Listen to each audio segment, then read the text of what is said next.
Criminal case number E033 of 2022, Didmus Barasa Mutua. This is Ikue Updates. Kama mbaya mbaya. Didmus, you were charged with the offense of murder contrary to 2 or 3 years read in section 2 of the Penal Code, the particulars of the offense of the 9th of August 2022 at Shekwami Village, Kimilili County within Bungoma County. You murdered Brian Olunga Odinga. You denied the charge and the prosecution brought 21 witnesses to prove the case of child murder. At the close of the prosecution case, have been called upon as a court to make a ruling on whether you have a case to answer, bearing in mind that the prosecution have to establish a prima facie case that warrants me to put you in defense. Now, both parties filed very detailed submissions which are carefully read and considered. A prima facie case was defined in the case of Robert versus R, and the court agrees to say, remembering that the legal onus is always on the prosecution to prove its case beyond reasonable doubt, we cannot agree that a prima facie case is made out if, at the close of the prosecution, the case is merely one which is full of considerations and might possibly be found sufficient to sustain a conviction. The court further said that this is perilous and near suggesting that the court will not be prepared to convict if no defense is made, and rather hopes the defense will fill the gaps in the prosecution case. It's a detailed provision that I've cited and I will not read all of it. Now, 21 witnesses testified during the prosecution case, and at paragraph 25, I have defined who the 21 witnesses are in the matter. Briefly, the prosecution case was as follows. Shekwami Primary School was one of the polling stations in the elections held in August 2022. On the 9th of August, the accused and PW1 were both vying for the position of Member of Parliament. During the morning hours, the accused and PW1 visited the same polling station. PW6 and 7, who are IB officers, were immediately at the police station. After visiting the polling station, PW1 decided to leave the polling station. He was with the deceased. They entered the vehicle and within a minute he saw it standing on the right side, telling his driver not to drive away. His driver PW ignited the car and drove away. As they drove away, they had gunshots, and they saw, rather PW1 saw the deceased leaning on the right side and was blood on his face. PW8 also said that he had the gunshots as they drove off. According to the officers at the scene, you were in the premises and you came out once and shot in the air to calm a situation that was becoming rowdy after some boys came in with armed weapons. PW6 and 7, who are the IB officers, said they had more than one shot. By then, we were inside the room when we had this.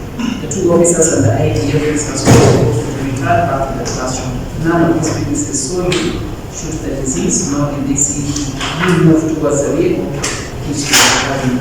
PW1 further stated that he did not see you display a gun, but he had gunshots as they drove away. Police investigated the incidents and various experts visited the scene who testified in court, and all persons with firearms had to surrender them for examination.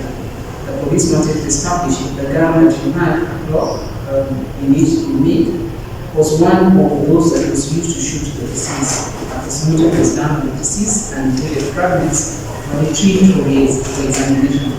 The scene was taken to the ballistic expert, the government chemist, Inspector PW10, tendered his report in court and testified that your gun was not one of those that is signed for bullets whose fragments were found in the deceased's head upon testing and swapping the pistol. After testifying, the report says the bullet fragments and material composition was not found to be similar to that of the control sample of the bullet that was taken from the gun. The scene was then reconstructed. PW9 was of the opinion that the person who shot the deceased was on the left side of the vehicle, about 5 meters away. This evidence contradicts the evidence of PW1, his driver, who said that we were not on the right side as they drove off. None stated that we were close to the deceased on the left side. Further, there are 4 witnesses who did not place you near the accused, not near the deceased, or near the vehicle of which the deceased ward as you drove off. We all talked of more than one gunshots after you returned to the classroom. So who shot the deceased? I don't know. There was no direct evidence that the accused was seen shooting the deceased. The only person who would have given evidence on the scene to enable the court to put you in defense were the 2 who were in this vehicle, PW1, who both say that they did not see you shoot the deceased, nor did they see you with a gun as it. There was also the evidence of the ballistic report that says that your gun fragments, the fragments from the deceased head were not compatible with those that were found. That the ballistics expert said the report was inconclusive and that they did not match that which was found. Now, you were at this police station, yes, but you were not charged with being in the police station. You were charged with the murder of Brian Olunga.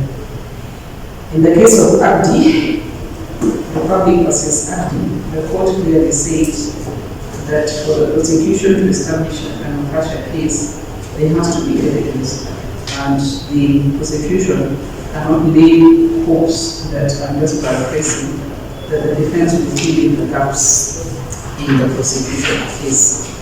Now, in Ronald Nyaga Kodia, Justice Odunga's event said a prima facie case is established when the evidence tendered by the prosecution is sufficient on its own for a court to return a guilty verdict with no other explanation in the rebuttal is offered by the accused.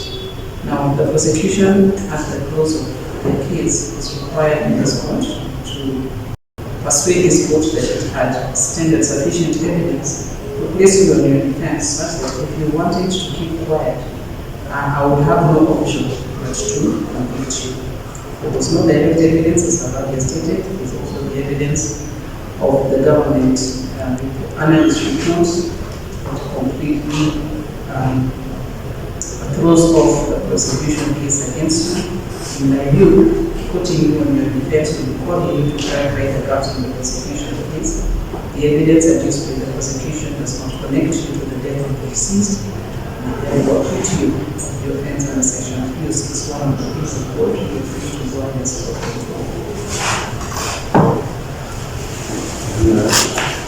Thank you so much.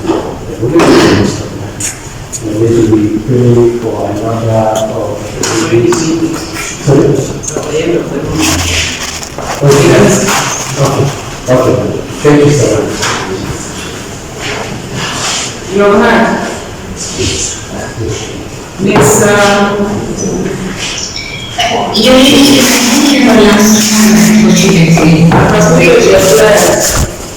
there was no evidence. Okay. Kuanzia leo ikue hivyo na ikue.